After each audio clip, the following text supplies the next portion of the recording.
Red Bull has been nothing short of spectacular this season. Apart from the few reliability issues they've experienced at the start of the season, they're currently holding the top two spots in the Drivers' Championship. The team is also leading the Constructors' Championship too, and it doesn't seem to stop anywhere soon.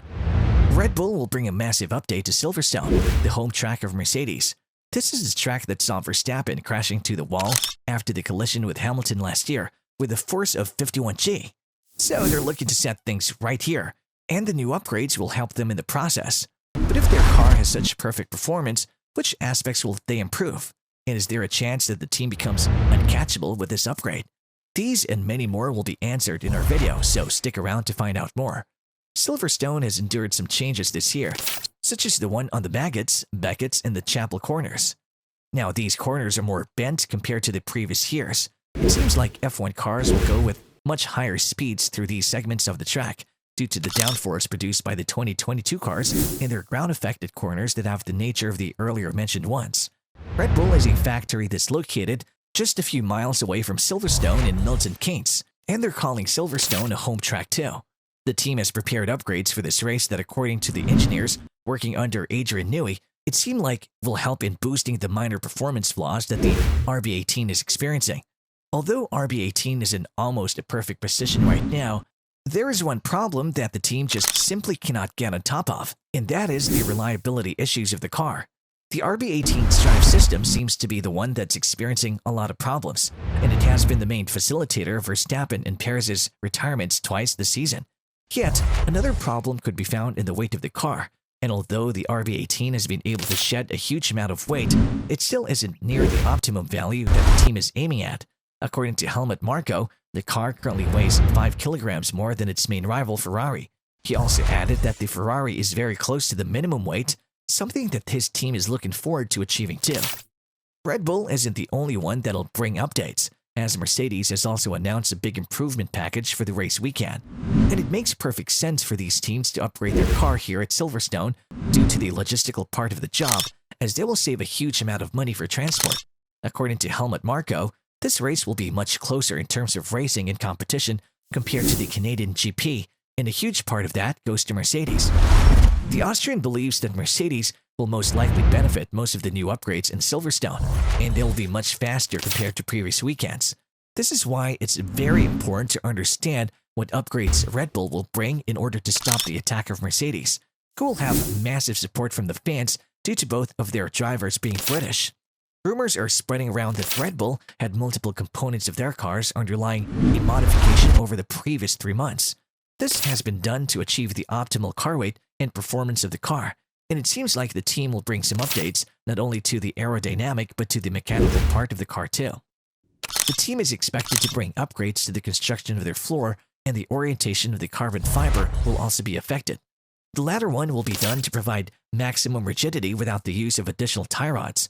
Along with these upgrades, Red Bull will bring a new design to their lower channels too, making these 3 parts brand new for the Silverstone GP.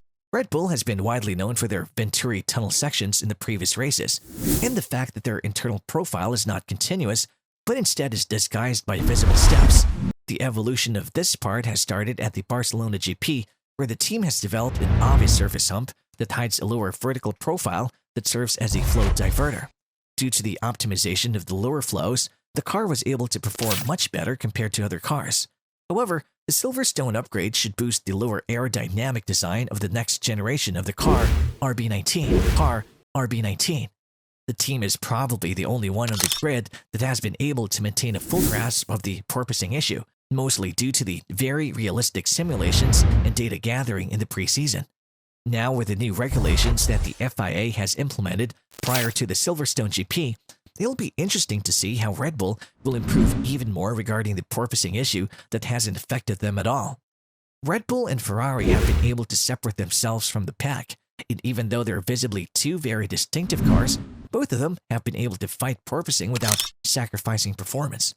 This was the main reason why both of the principals were very much against the short-term regulative that was brought by FIA to help teams that struggle with the porpoising problem.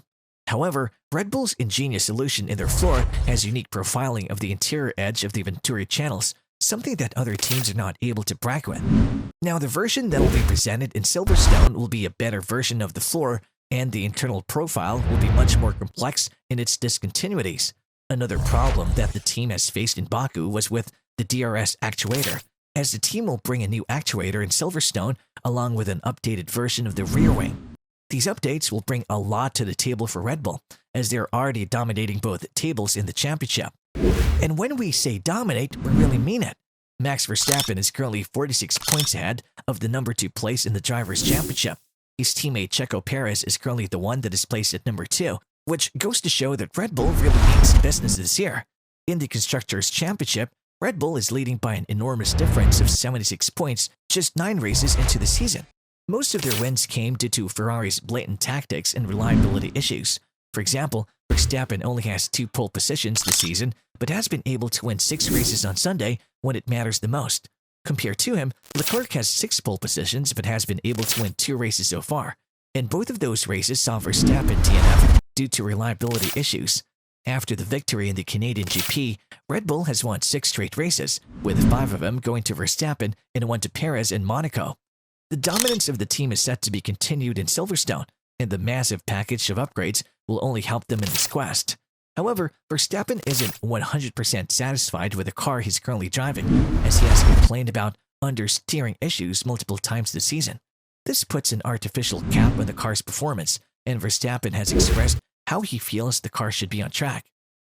I would like a bit more front end, and that's what we're working at. I don't say I'm comfortable in the car, but these cars are so heavy, long and wide that with increased weight as well, you want a car that turns better because it just goes faster around a corner. And you can extract a bit more in qualifying when you really push it, which I cannot at the moment, said Verstappen. This has explained the fact that he hasn't been able to completely perform well in the qualifying sessions, but it's an absolute beast when it comes to race day. Silverstone package has focused mostly on these problems that Verstappen is facing, and Red Bull will seek to stop the resurgence of Mercedes here. The Silver Arrows are looking for a comeback race, and there is no better place to do it than on their home track. Hamilton has won this race 8 times in the previous seasons, and although this seems like an unrealistic feature this season, Mercedes might be back on the top spots of the podiums with their upgrades still.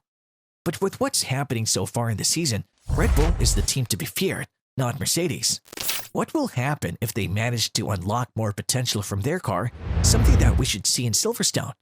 Then the championship lead would extend to a point from which there is no coming back, and other rivals would have to focus on the next season as they understood things right in this one. So, what do you think will happen next? Will Red Bull be able to continue with their dominance thanks to their upgrade package in Silverstone? Or will Mercedes and Ferrari bounce back and give them a fight for their money? Let us know in the comments, as we really appreciate your feedback.